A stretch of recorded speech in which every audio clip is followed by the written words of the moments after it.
नमस्कार मैत्रिणींनो, अनुस क्रिएशनमध्ये सर्वांचे स्वागत आहे। आज मी तुमच्यासाठी घेऊन आली आहे नवीन व्हिडिओ। आज आषाढी एकादशी निमित्त विठ्ठल आणि रुक्मिणीची पूजा विधी। तर सर्वात प्रथम आपण पूजेचे साहित्य काढून घेऊया। पाण्याचा कलश, पंचामृत, त्यानंतर नैवेद्यासाठी साखर, त्यानंतर तांदूळ, हळदी कुंकू, निरांजन व पुष्प।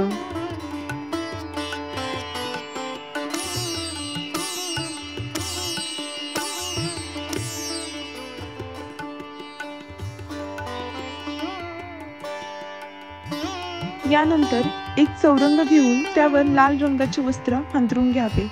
त्यानंतर एका ताम्हणामध्ये विठ्ठल आणि रुक्मिणी यांची मूर्ती घ्यावी व त्याच्यावरती प्रथम पाण्याचा अभिषेक व नंतर पंचामृताने स्नान घालून परत पाणी घालून ही मूर्ती व्यवस्थितपणे स्वच्छ करून घ्यावी।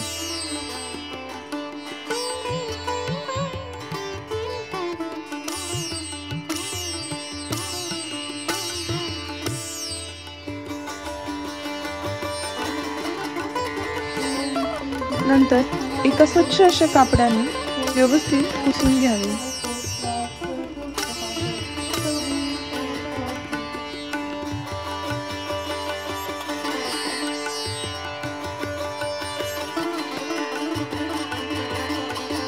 याच्यानंतर आता मूर्ती चौरंगावरती ठेवल्यानंतर त्याला हळद कुंकू व चंदनाचा टिका लावून घ्यावा।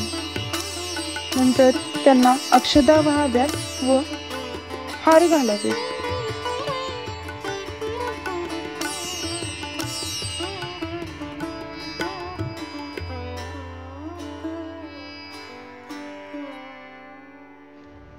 यानंतर साखरेचा आणि फळांचा नैवेद्य दाखवावा।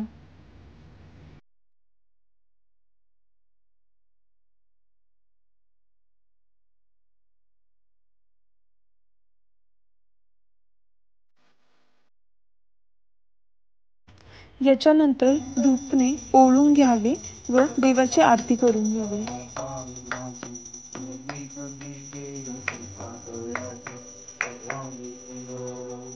तर अशा प्रकारे आपली विठ्ठल आणि रुक्मिणीची आषाढी एकादशी निमित्त पूजा ही संपन्न झालेली आहे।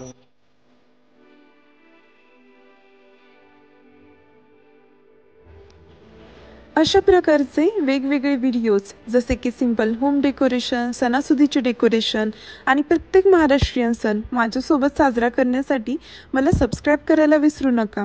हा व्हिडिओ तुम्हाला आवडला असेल तर लाईक नक्की करा व कमेंट करा।